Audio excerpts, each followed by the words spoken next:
আমাৰ বাপৰ মামাই দিয়া কাপোৰ পিন্ধি ৰেডি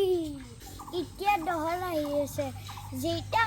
আহে তেতিয়া আপোনালোকক দেখাম দহৰ মানে হৈছে শৰণীয়া কছাৰী সকলৰ বাঁহ গোঁসাই উৎসৱ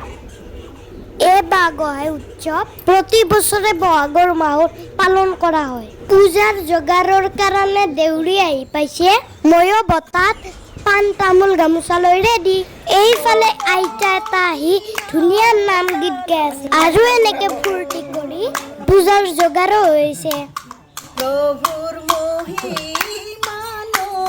বচো নাজানো সেৱা তোমাৰ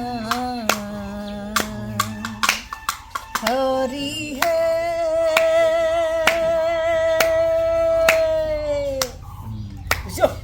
হ'ব সাগৰ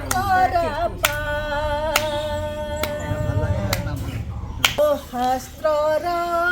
উত্তম গীতা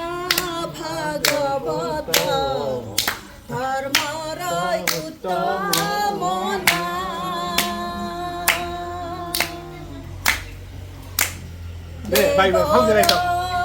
উত্তম দেৱকী নন্দন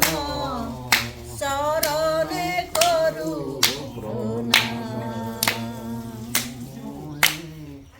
চৰণে কৰো পূজাৰ যোগাৰ ৰেডি হৈ গ'ল এতিয়া আমি চবে বাঁহ গোঁসাই ৰখি আছো সকলোকে নমস্কাৰ জনাই মোৰ নতুন ভিডিঅ'লৈ আপোনালোকক স্বাগতম জনাইছোঁ এইফালে চাওক বাঁহ গোঁসাই আহি পাইছে বাঁহ গোঁসাই উৎসৱ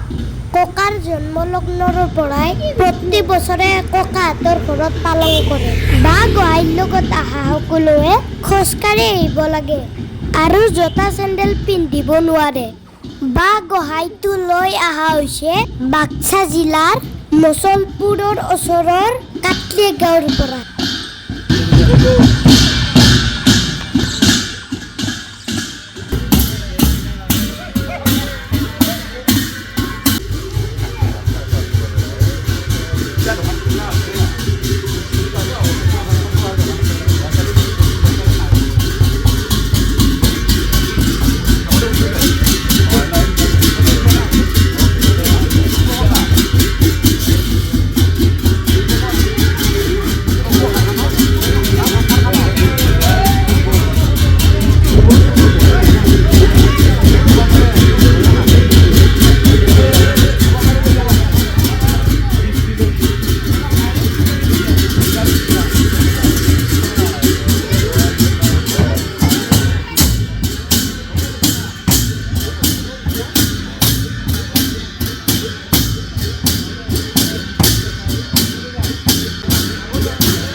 চবেই সেয়া কৰিলোঁ এতিয়া চাহৰ যোগাৰ লৈছে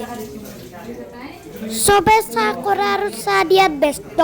গোহাঁইৰ লগত অহা সকলোৱে চাহ খাই আছে এটা কথা তেওঁলোকে চেয়াৰত বা বেঞ্চিত নবহে মাটিত ট্ৰিপল পাৰি বহে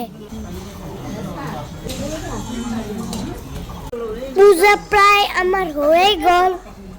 এতিয়া আমি প্ৰসাদ খাম বা গোহাঁই আমাৰ পৰা বিদায় ল'ব আৰু এতিয়া আমি সকলোৱে সেয়া কৰিম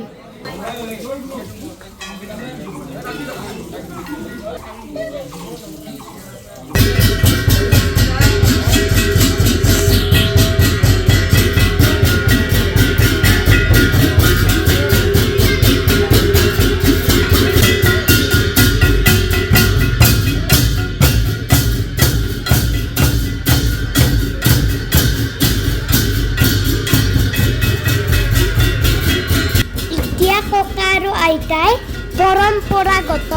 নিয়ম অনুসৰি বিদায় দিব ভিডিঅ'টো ভাল লাগিছে যদি লাইক কমেণ্ট শ্বেয়াৰ ছাবস্ক্ৰাইব কৰি দিব আৰু মোক বহুত বহুত মৰম দিব ধন্যবাদ বাই বাই এনজয়